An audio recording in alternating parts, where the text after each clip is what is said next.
देश में अनेक जगहों से ये खबरें आ रही हैं कि बेवजह सैकड़ों लोगों के नाम मतदाता सूची से काटे जा रहे हैं। अनेक लोगों को मतदान देने के अधिकार से वंचित किया जा रहा है और वोटर लिस्ट के अंतिम प्रकाशन से पहले बहुत सारी गड़बड़ियां सामने आ रही हैं और कांग्रेस पार्टी ने तमाम लोगों ने नेताओं ने इस बात को रेखांकित किया है। निर्वाचन आयोग की जिम्मेदारी बनती है कि निष्पक्षता से इस पूरी कार्रवाई को अंजाम दें और हमने एसआईआर में सारे बीएलओज़ को प्रेरित किया और मुझे खुशी है कि हमारे कार्यकर्ता सही से मौजूद हैं। बावजूद उसके अनेक जिलों से ऐसी खबरें आ रही हैं कि वोटर लिस्ट के अंदर फॉर्म नंबर 7 जमा कराकर जो वाजिब मतदाता हैं उनके नाम काटे जा रहे हैं और राजनीतिक भावना और दुर्भावना को मन में रखते हुए इस प्रकार का काम किया जा रहा है। और जो वोटर्स के नाम कटने का सवाल है फॉर्म नंबर 7, उसमें प्रशासन अगर जानबूझ के पक्षपात करेगा उसका कड़ा विरोध कांग्रेस पार्टी करेगी। हम नहीं चाहते किसी भी भारत के नागरिक का जिसको मतदान देने का अधिकार है उसे वंचित रखा जाए और ऐसा अनेक जगहों पे किया गया है। कांग्रेस पार्टी ने इस बारे में आपत्ति दर्ज भी की है, दिल्ली में करी है, जयपुर में करी है। सारे विकल्प खुले हैं। मैं यही चाहता हूं कि हमारे प्रदेश के अंदर जब तक परंपरा रही है कि निर्वाचन आयोग निष्पक्षता से काम करे, बिना पक्षपात के अपनी कार्रवाई को अंजाम दे, वो बना रहना चाहिए। और जो वोटर लिस्ट में वोट चोरी की संभावनाएं पैदा की जा रही हैं उसका कांग्रेस पार्टी डट के विरोध करेगी। देखिए, हाल ही में जिस तरह से पेपर लीक हुआ उसके बाद एमआर सीट वाला मामला सामने आया, कल ही गिरफ्तारियां हुई, उसमें बड़ी व्यापक इस तरह तो एक इंक्वायरी करनी चाहिए, जांच होनी। अगर कुछ गलत हुआ है, किसी ने गलत किया है, वो जांच में सामने आ जाएगा।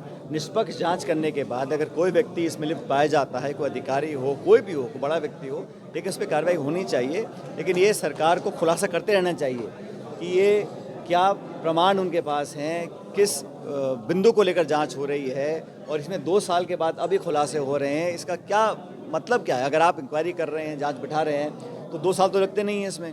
किस वजह से, क्या टाइमिंग देकर किया गया है। और सरकार की जो कार्यशैली है, मुझे लगता है ये सिर्फ टाइम निकाल रहे हैं। अब इनको 2 साल से ऊपर हो गए हैं, अब कैसे कैसे 1.5-2 साल और निकल जाए। प्रदेश में संविधान में प्रावधान है कि जो लोकल बॉडी के चुनाव हैं आपको 5 साल में कराने हैं। कोई ना कोई बहाना देकर सरकार चुनाव टालती है और अगर चुनाव होंगे भी तो इसका श्रेय पूरा कोर्ट को जाता है। हाई कोर्ट का आदेश आता है तब जाके सरकार हलचल में आती है। बाकी इनका कोई मन ना तो चुनाव कराना, नगर पालिका का चुनाव कराना चाहते हैं ना पंचायत चुनाव कराना चाहते हैं। ये तो अफसरों के माध्यम से शासन करना चाहते हैं लोकल बॉडीज़ के ऊपर भी। वर्तमान सरकार जो भाजपा की है उसमें भी चतुर्थ श्रेणी ओएमआर सीट को लेकर घोटाले की बात सामने आ रही है। बहुत सारे आरोप लग रहे हैं तो सरकार को खुलासा करना चाहिए।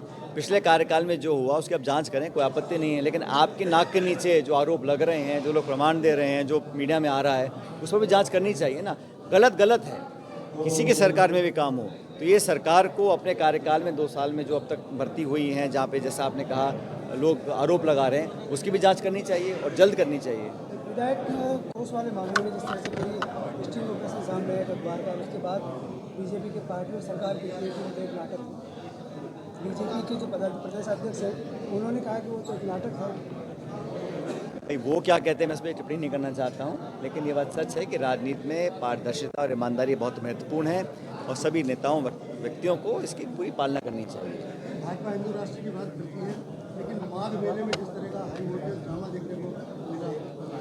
भाई जो लोग हिंदू धर्म के संरक्षक हैं वही धर्मात्माओं को, साधु महात्माओं को, शंकराचार्यों को इस तरह जलील करते हैं, उनको रोने पर मजबूर कर दिया, उनको एक तरह से गिरफ्तारी कर लिया।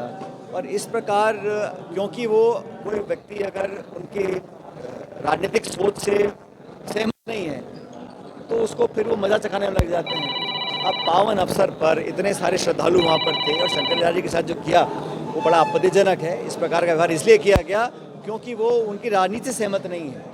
वो भी धार्मिक गुरु हैं, उनके भी बहुत फॉलोअर्स हैं, उनको सब मान सम्मान से देखते हैं, लेकिन क्योंकि वो भाजपा की राजनीतिक लाइन फॉलो नहीं करते इसलिए उन पर ताबड़तोड़ पुलिस की कार्रवाई हो रही है, उनको धकेला जा रहा है, उनको यहाँ वहाँ भगाया जा रहा है।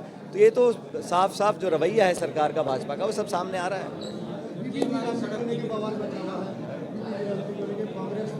कांग्रेस पार्टी ने बीड़ा उठाया है पूरे देश में। जैसे 2 दिन पहले राहुल गांधी जी के कार्यक्रम थे केरल में, हम लोग वहाँ पर थे, मैं उनके साथ गया था, तो वहाँ पर भी हमने, चाहे केरल हो चाहे कश्मीर हो, पूरे देश में नरेगा को जो बंद करने का, नाम बदलने का, स्कीम का नाम चेंज करने का जो सरकार ने काम किया है, उसको गलत मान रहे हैं। और हम लोग जानते हैं कि सबसे गरीब तबका देश में है, उसके पास एकमात्र वो सुरक्षा कवच था नरेगा।